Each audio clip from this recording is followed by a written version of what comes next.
Bonsoir, dames et messieurs. Merci de nous rejoindre sur Digital Congo Télévision pour cette autre édition des Digital Sport de ce vendredi, 23e jour du mois de juin, l'an 2017. Une édition, comme vous le savez, littéralement dominée par le football, plus fort, avec Club l'a été ce vendredi lors de son match qu'il a opposé au troisième qualifié de la zone ouest, dans le cadre plutôt de sa 11e production en play-off de la Ligue nationale de football, et dire donc que les Dauphins noirs de Kinshasa se sont imposés 2-1, même si la fin de la partie, alors qu'ils jouaient les temps additionnels, a été émaillée des violences qui ont poussé l'arbitre à arrêter momentanément la rencontre, ensuite au climat d'insécurité, et la reprendre par la suite.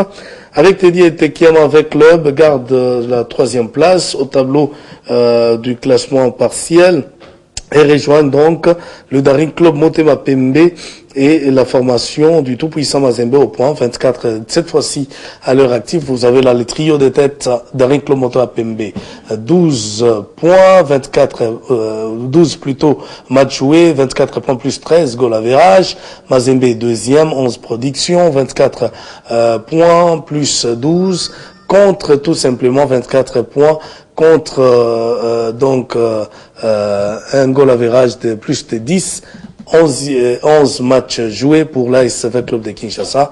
Le troisième qualifié de la zone ouest garde sa 4e place. 5e Sangaba Linde, et la lanterne rouge, l'Olympique Club Mungano de Bukavu, avec club donc qui peut se frotter les mains en attendant justement les prochaines sorties. Et c'est là grâce à Teddy Agiti et Tekiama, l'un des virevoltants attaquants du team vert et noir de Kinshasa, qui offre finalement une victoire très décisive dans un match aussi décisif que celui joué cet après-midi, donc au niveau du stade des Martyrs. Restons dans le couloir de la Ligue nationale de football et les sanctions comme s'il en pleuvait depuis un temps contre les officiels et certains responsables du comité de gestion de la Ligue nationale de football. Le porte-parole du président de la Fédération congolaise de football association, Maître Emmanuel Kandé, a donc lu devant la presse une série de mesures, des sanctions que venait de prendre la Fédération congolaise de football association dans sa réunion, dans sa session extraordinaire, ce vendredi à son siège de la Gombe. Je vous le propose. Il est au micro de Junior Dinanga Mutombo. Ni en réunion extraordinaire ce 22 juin 2017, le comité exécutif de la Fédération congolaise de football association a pris les décisions dont en voici la teneur. 1. Décision portant interdiction d'exercer toute activité liée au football à un officiel. Considérant les résolutions prises lors de sa réunion extraordinaire du 19 juin 2017 concernant l'arbitrage du championnat de la Ligue nationale de football saison 2016-2017 dans sa phase retour des playoffs. Vu les déroulés du match Sa Majesté Sangaba Linde contre SS Don Bosco du 21 juin 2017, dont la prestation de l'arbitre central a été caractérisée par une faute technique intentionnelle grave ayant influé sur le résultat final de la rencontre. Attendu qu'il y a opportunité de prendre des mesures disciplinaires à l'endroit de l'officiel susmentionné, vu l'urgence et la nécessité, le comité exécutif décide, article 1er, Monsieur Azanga Kalamba Justin, arbitre central du match numéro 45, ayant opposé le CM Sangaba Linde au 16 Don Bosco, est interdit de toute activité liée au football. Article 2, la présente décision entre en vigueur à la date de sa signature. Décision numéro 2. Considérant que lors de sa réunion extraordinaire du 19 juin 2017, un blâme sévère a été administré à l'endroit du comité de gestion de la Ligue nationale de football concernant l'arbitrage du championnat national saison 2016-2017 dans sa phase retour des playoffs. entendu qu'il y a eu légèreté dans le mode de désignation des officiels du match numéro 47 CM Sanga Balende contre 16 Don Bosco du 21 juin 2017, dont la prestation de l'arbitre central a été caractérisée par une faute technique intentionnelle grave et a influé sur le résultat final de la rencontre. Attendu qu'il y a eu non-respect des directives du comité exécutif de la FECOFA, considérant l'article 14.2 des statuts de la FECOFA, vu l'urgence et la nécessité, le comité exécutif de la FECOFA décide, article 1er, sont suspendus de toutes les fonctions au sein du comité de gestion de l'ENAFOOT pour une durée de 6 mois. Les personnes dont le nom sont repris ci-dessous. Monsieur Delphin Kikouni Yano, 3e vice-président assurant l'intérim au moment de la désignation des officiels. Monsieur Konde Luamba José, secrétaire national. La présente décision entre en vigueur à la date de sa signature. Je vous remercie. Maître Emmanuel Kandé, porte-parole de la Fédération congolaise de football, association au micro des juniors d'Inanga. Et nous allons donc faire revivre les grands moments de cette rencontre dont on a beaucoup parlé. C'est cette rencontre qui avait opposé au stade de Chikisha de la commune de la Kanchi-Mbujimai la formation de Sa Majesté Sanga Balende à celle correspondante de Don Bosco. En revoici les grands moments dans cet élément de Geeksland.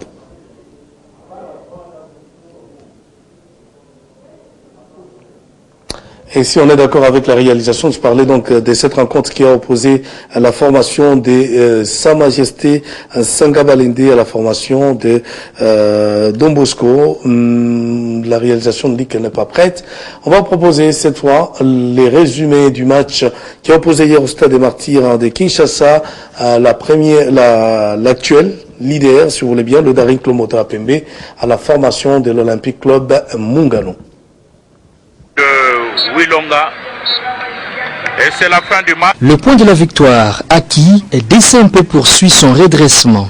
L'étincelle allumée en premier dès la 11e minute par le vert et blanc. Makusu Mundele essaie, les gardiens en face s'interposent. 3 minutes après, Mungano ose, la tentative sera stoppée. De bonnes occasions de Daring Club Motema Pembe surviendront dans la suite. La première à la 22e, la frappe d'Eriki Toulengi passe à côté. La seconde tentative à la 24e minute à travers le coup franc enlevé par une bonne claquette du gardien en face de Mungano. La 39e minute décisive également avec le centre dévié et les derniers mots reviendra au portier de Mungano qui se montre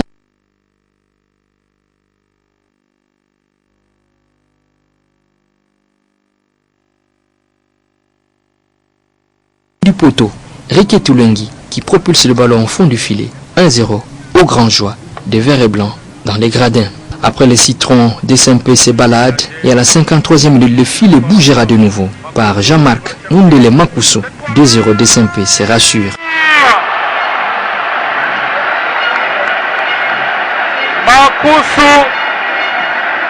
Makusu. Les verts et blancs seront tout près de passer à 3 dans la minute qui suivra, mais par maladresse, l'occasion sera gaspillée. Le 3e but viendra à la 56e minute au terme d'une combinaison de classe. Jean-Marc Mundele trouvé en dernier inscrira son doublé de la partie DCMP, porte le score à 3-0. Et voilà le 3e but qui arrive. Le 3e but, nous l'avons dit, que le bateau de Mungano est en train de prendre de l'eau. La suite verra les Daring Club Motema Pembe se balader. Mungano accroche et perd 3-0. Makusu. Voilà donc Geeks Landou dans ses résumés du match qui a opposé le Daring Club Motema Pembe à la formation correspondante des Bukavu Dawa, 7e au classement actuel des playoffs de la Ligue nationale de football. Nous restons dans le couloir de la Ligue nationale de football à quelques journées seulement de la fin des playoffs de ces championnats d'élite de football de la RDC. Les avis plutôt divergent au sujet du vainqueur de la compétition. Certains voient déjà le tout-puissant Mazembe l'emporter, d'autres jettent leur dévolu sur l'ASV Club, d'autres encore continue à croire aux chances du Daring Club Motema Pembe, Timothée Mpiamboula, ainsi qu'un groupe de stagiaires qui sont chez nous ici, Marc Chata et Raphaël Kwasi, ont recueilli ces différents propos, extraits choisis par Guy Xelando.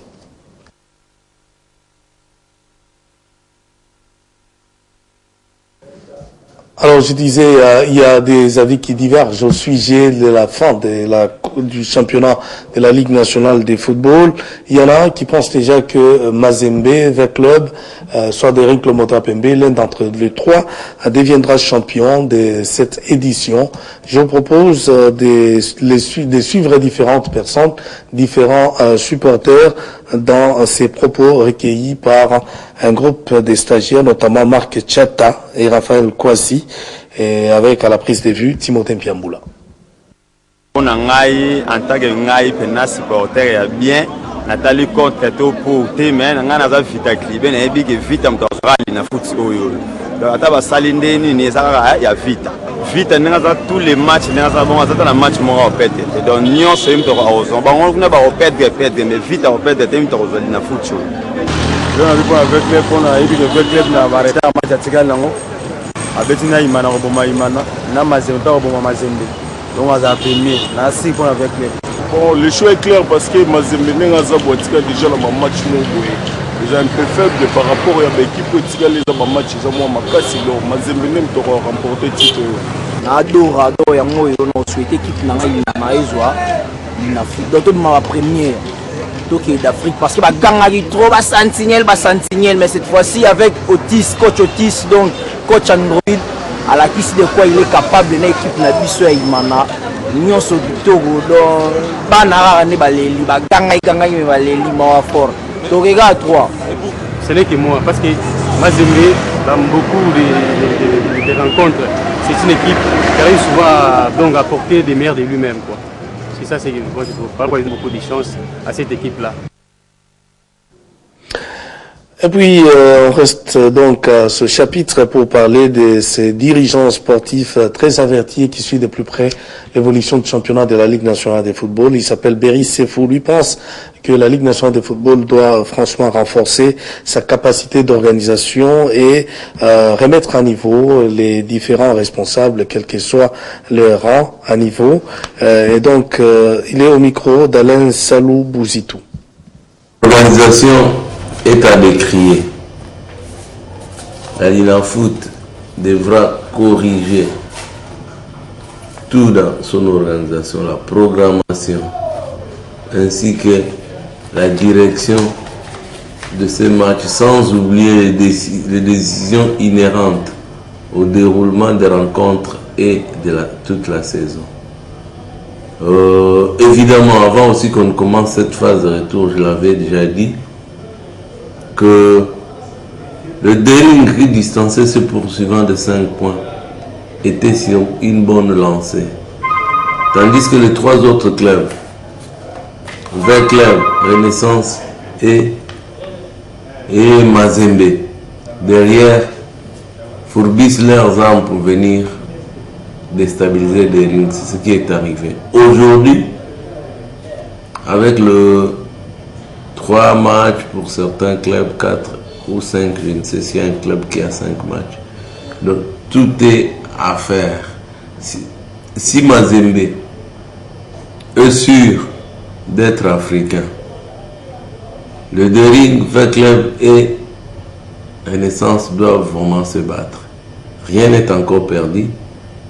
Mais le Daring, je ne le dis pas puisque c'est mon club, mes couleurs de cœur, mais le Daring aussi a plus de chances d'être européen. Bien que je regrette que nous ayons gâché le titre qui nous avait déjà tendu la main. Donc, le match qui arrive sont très déterminants pour la 2e et 3e place surtout. La clôture de la deuxième journée de la phase de groupe de la 10e édition de la Coupe des Confédérations est intervenue hier soir dans le groupe B. La Nationalmannschaft et les Chili ont fait match nul d'un but partout. Alexis Sanchez a ouvert le score pour les champions d'Amérique du Sud dès la 6e minute. Son 38e but en 113 sélections, mais 5 goals égalisés pour les champions du monde à la 41e minute. Plus tôt dans l'après-midi à Saint-Pétersbourg, l'Australie et le Cameroun s'étaient séparés 12-2, un but partout. Anguissa Zamba avait ouvert le score pour les Lions indomptables du Cameroun dans le temps additionnel de la première mi-temps et l'Australie a égalisé. Je propose d'ailleurs de suivre cet élément qui dresse plutôt les bilans assez flatteurs pour le Cameroun qui en 2 sorties a fait match nul d'un but partout avec le Chili, avec l'Australie plutôt, et alors qu'il avait perdu lors de la première sortie. Geek Salam.